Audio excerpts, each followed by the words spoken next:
నియోజకవర్గానికి వెళ్తే నేనేమి వేగ్గా పొలిటికల్గా మాట్లాడతలేను.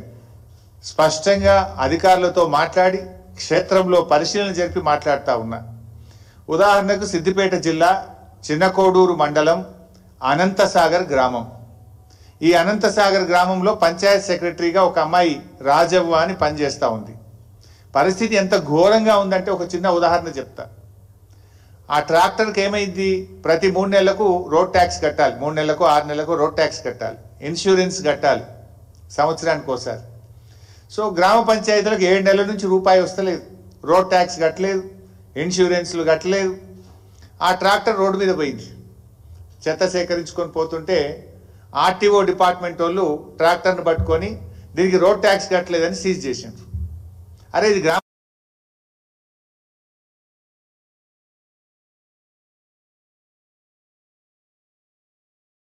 స్టేషన్లో పెట్టిండ్రు. ఈ పంచాయతీ సెక్రటరీ పోయి కాళ్ళ వెళ్ళబడ్డా బదిలాడినా 16,000 ఫైన్ రాశాం, ఫైన్ కడితే తప్ప ట్రాక్టర్ ఇవ్వమన్నారు. గ్రామ పంచాయతీలో రూపాయి లేదు. ఆ పంచాయతీ సెక్రటరీ తన జీతం డబ్బుల్లో నుంచి సొంత డబ్బులు పెట్టి 16,000 ఆర్టీఓ డిపార్ట్మెంట్కు ఫైన్ కట్టి ట్రాక్టర్ తెచ్చుకున్నది. ఇగో ఇది కాంగ్రెస్ పాలన. ఇప్పుడు ఆ పంచాయతీ సెక్రటరీ ఇప్పటికీ 30,000 రూపాయలు సొంత డబ్బులు పెట్టింది, 16,000 ట్రాక్టర్ ఫైన్ కట్టింది, బుగ్గలు పోతే కరెంటు బుగ్గలు కొనుక్కొచ్చేసింది, డీజిల్కు డబ్బులు లేకపోతే సొంత జీతం డబ్బుల్లో నుంచి డీజిల్ పోయించింది. ఇది పరిస్థితి. ఏంటమ్మా అంటే ఛార్జ్ మెమోలు ఇస్తున్నారు సార్, కేసులు పెడతామని బెదిరిస్తున్నారు సార్, అందుకోసం భయపడి మేము సొంత డబ్బులు జీతం డబ్బుల్లో నుంచి ఈరోజు మేము డీజిల్ పోయిస్తున్నాం, బుగ్గలు పోతే బుగ్గలు తెచ్చేస్తున్నాం, పైపులు పగిలితే అతికిస్తున్నాం అని మాట్లాడుతున్న పరిస్థితి. అట్లా ఒక ఊరు కాదు, పెదకోడూరు గ్రామం రాజు అని పంచాయత్ సెక్రటరీ ఉన్నాడు. ఏంది బాబు అని అడిగితే ఇప్పటికి 70,000 రూపాయలు నా సొంత డబ్బులు గ్రామ పంచాయతీకి నేను ఖర్చు పెట్టాను, 7 నెలలుగా సఫాయి కార్మికులకు జీతాలు లేవు, వాళ్ళు ఎంత బతిలాడినా పని చేయట్లేదు, నెల రోజుల నుంచి గ్రామంలో చెత్త ఎత్తడం బంద్ చేసినాం, ఎక్కడి చెత్త అక్కడే పేరుకుపోయింది గ్రామాల్లో, ఏం చేయాలి సార్, 7 నెలలు అయింది జీతం లేక, ఇక నేను కూడా 70,000 పెట్టి దమ్ముకొచ్చిన, ఇక నాకు పెట్టే పరిస్థితి లేదు, వాళ్ళు పని చేస్తలేరు, డీజిల్కు వాళ్ళు ఉద్దర పోస్తలేరు, ట్రాక్టర్ మూలకు పడ్డది అని చెప్పిన పరిస్థితి.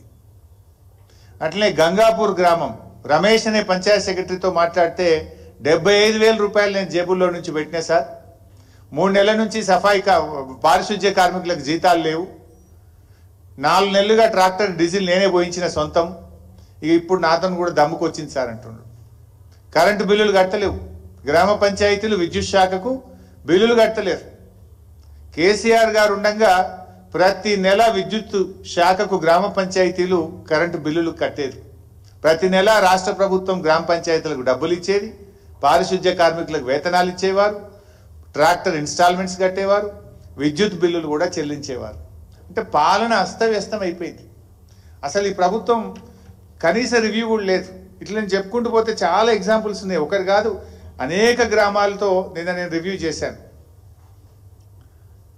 మైలారం గ్రామం విజయ్ కుమార్ పంచాయత్ సెక్రటరీ 40,000 రూపాయలు పెట్టాడు. జూన్ వరకు మేమేదో మేనేజ్ చేసినాం కానీ ఇప్పుడు మేనేజ్ చేసే పరిస్థితి లేదు సార్ అని చెప్తున్నాడు. మేడిపల్లి గ్రామంలో పారిశుధ్య కార్మికులకు 5 నెలల జీతాలు పెండింగ్ ఉన్నాయి, నెల రోజుల నుంచి చెత్త ఎత్తడం మానేసినారు వాళ్ళు. ఇట్లా పల్లెలు ఇలా వర్షాకాలం స్టార్ట్ అయింది. అట్లా కస్తూరుపల్లి 50,000 పంచాయత్ సెక్రటరీ సొంతంగా పెట్టినాడు. ఇట్లా ఏ గ్రామం తీసుకున్నా ఇదే పరిస్థితి. అన్ని ఉదాహరణలు కూడా ఉన్నాయి. అంటే రాష్ట్రం మొత్తం కూడా పంచాయతీల్లో డబ్బులు లేక చెత్త ఎక్కడికక్కడ పేరుకుపోయింది. ఈ వర్షాకాలంలో మలేరియా, డెంగ్యూ, వైరల్ ఫీవర్స్ వస్తాయి. అసలు స్పెషల్ డ్రైవ్ చేయాలి, స్పెషల్ డ్రైవ్ కాదు కదా, ఉన్న చెత్త ఎత్తుడు బంద్ చేసిండ్రు. ఈ ప్రభుత్వం ఏమో గొప్పలు చెప్తుంది, మేము ప్రతి నెల 1వ తారీఖే జీతాలు ఇస్తున్నాం, మాది ప్రజా ప్రభుత్వం. మీ ప్రజా ప్రభుత్వంలో పారిశుధ్య కార్మికులకు స్థానం లేదా? మీ ప్రజా ప్రభుత్వంలో పారిశుధ్య కార్మికులకు 1వ తారీఖు నాడు వేతనాలు ఇవ్వరా? 7 నెలలు జీతాలు ఇవ్వకపోతే ఆ పారిశుధ్య కార్మికుల ఇల్లు ఎట్లా గడవాలి అని నేను అడుగుతా ఉన్నాయి ప్రభుత్వాన్ని. రేపు పల్లెల్లో అంటురోగాలు వచ్చి ఏదైనా జరగరాంది జరిగితే దానికి ఎవరు బాధ్యత వహించాలి అని నేను ప్రభుత్వాన్ని అడుగుతా ఉన్నా. కనీసం ఇది కూడా మీకు స్పందన లేకపోతే ఎట్లా? మీరు 7 నెలల మీకు కనీసం టైం దొరకలేదా? పల్లెల పరిస్థితి రివ్యూ చేయవస్తలేదా? అధికారులు ఉన్నారు కదా, మరి గతంలో వర్షాకాలం ముందు స్పెషల్ డ్రైవ్ అయింది, ఇప్పుడు ఎందుకు చేస్తలేరు? పల్లెలు ఎట్లా నడవాలనుకుంటున్నారు మీరు?